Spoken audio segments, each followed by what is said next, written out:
जीव स्वयं नित्य निरंतर कर्मों के जाल को रच रहा है और अपने आप को बांध रहा है। आपको मुक्त होना है, बंधना नहीं है। जीव का जन्म कर्मों के अनुबंध से होता है, कर्मों के बंधन से होता है, और उसको अपना ऋण चुकाना होता है।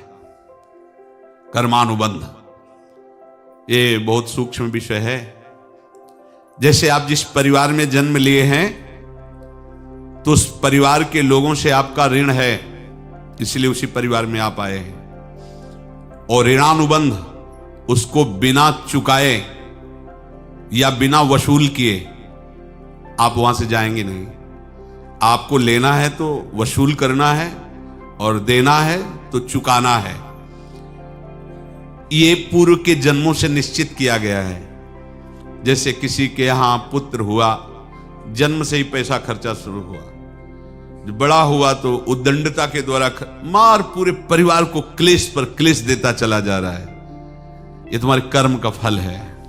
या ऐसे शक्तिहीन बुद्धिहीन ऐसे पागल पूरे जीवन सेवा करो, तुमसे अपना हिसाब चुकाने के लिए वो आया है। अब परिवार के जो सदस्य जुड़े आके, मतलब पत्नी आते ही पूरी हृदय में आनंद, परिवार में आनंद, और जीवन भर वो आनंद ही सुख देने के लिए उसका जन्म हुआ। वो अपना ऋणानुबंध मुक्त, और आते ही भयंकर क्लेश खड़ा कर दिया, बीच में दीवाल और झगड़ा वैसा, फिर अतरे दिन मारपीट शुरू, कलह अशांति, पूरा जीवन नरक हिसाब करने आए। यहां ऋण चुकाए बिना कोई जा नहीं सकता, ऋण चुकाना पड़ेगा। किसी का ऋण वसूल करना है तो किसी को ऋण चुकाना है, दोनों काम करने होते हैं। अनेक जन्मों में अनेक लोगों के साथ हमने जो बर्ताव किए हैं, अच्छे या बुरे, वो होंगे। अब किसी आदमी को हम जानते नहीं, अचानक मिला, अचानक टक्कर लगा और मार पीट गाली गुप्ता सब कर दिया, चुपचाप सह लो। क्यों? ये आपका हिसाब है, पूर्व का हिसाब। हमारा उससे कोई द्वेष नहीं, कोई संकल्प नहीं। अचानक घटना घटी और हमसे द्वेष करने लगा, हमें पीटने लगा, हमें गालियां दे, ये हिसाब है, चुपचाप सह जाओ। अपने घर का भाई ही भारी दुश्मन बन गया और क्लेश दे, हिसाब है। एक प्रभुदत्त ब्रह्मचारी जी की वाणी में पढ़ा था, एक महात्मा जी भ्रमण करते थे तो उस समय असरफियां चलती थी, मोहरे असरफियां, तो उनको भेंट में देते लोग। तो या तो ठाकुर सेवा में लगे तत्काल, या संत सेवा में तत्काल लगे, उसका संग्रह करके डोलना ये ठीक नहीं है बैरागी के लिए, सिद्धांत में ये ठीक नहीं। तो जब 2, 4, 6, 8 ऐसे मोहरे हुई, तो उन्होंने विचार किया कि और भ्रमण करके जब काफी मोहरे हो जाएंगी तो प्रयागराज में जब कुंभ पड़ता है, एक बार पूरे सब अखाड़े के संतों को, अलग अलग संप्रदाय सब संतों को बुलाएंगे और सबको पुआएंगे। अब साधु है तो यही विचार करेगा, और क्या विचार करेगा। तो उन्होंने एक ऐसे डंडा बनवाया, बेंत, जो ऊपर से चूड़ीदार और भीतर पोला, और मोहरे उसमें डालते गए। और भ्रमण, जहां जहां श्रद्धालु भगत थे सबके यहां जाना और इच्छा रखना कि एक मोहर तो दे दे दक्षिणा में।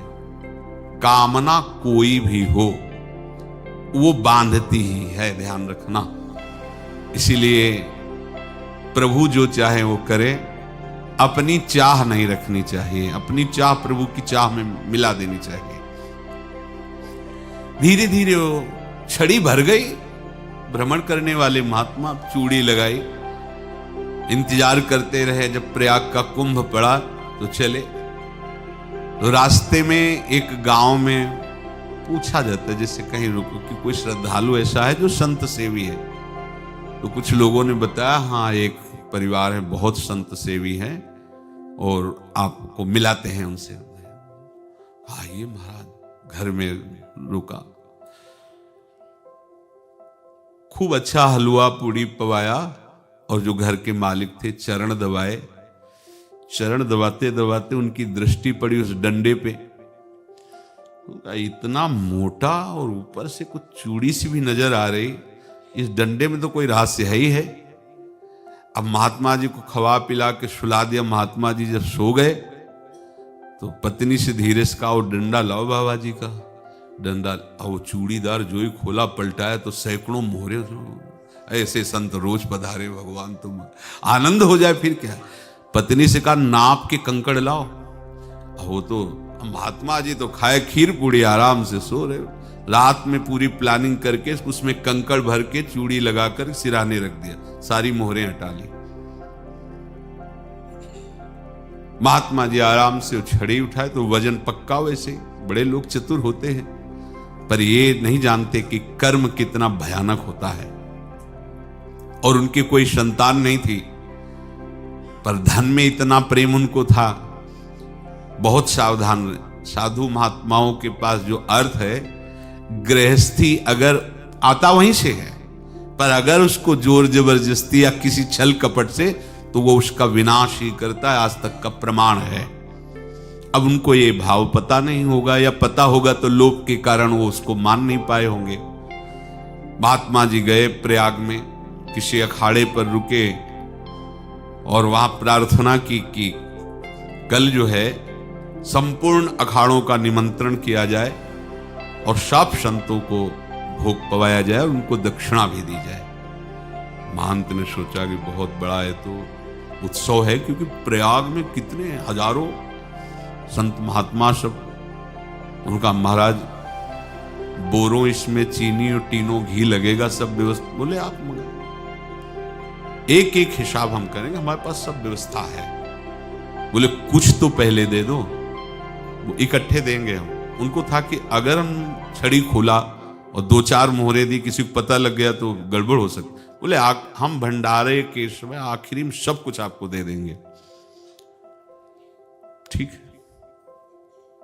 वो अपने पास से पैसे लगाकर खूब जितना सामग्री सब लाए, लाखों की, और सब संतों को निमंत्रण कर दिया। संत जन निमंत्रित हो गए, भंडारा बन रहा है। तब वहां के महंत है, उनका देखो भंडारा भी बन रहा है, संतों को निमंत्रण। अब आप अर्थ की व्यवस्था कीजिए, क्योंकि इतनी बड़ी हमारी सामर्थ्य नहीं थी जितना हमने किसी तरह हमने व्यवस्था की। अब मुझे अर्थ चाहिए, तभी आगे की व्यवस्था बढ़ेगी। संतों को दक्षिणा देंगे और जिनसे अर्थ लिया उनको दे। देखो रसोई बन गई है सब। उनका छत में विश्वास नहीं तो यार चूड़ी खोली। उनको तो था ना कि मोहरे हैं, कंकड़। तो जैसे कितना उनको सदमा लगा होगा। हजारों संतों का निमंत्रण, रसोई बन, मतलब संत हो के छल कपट।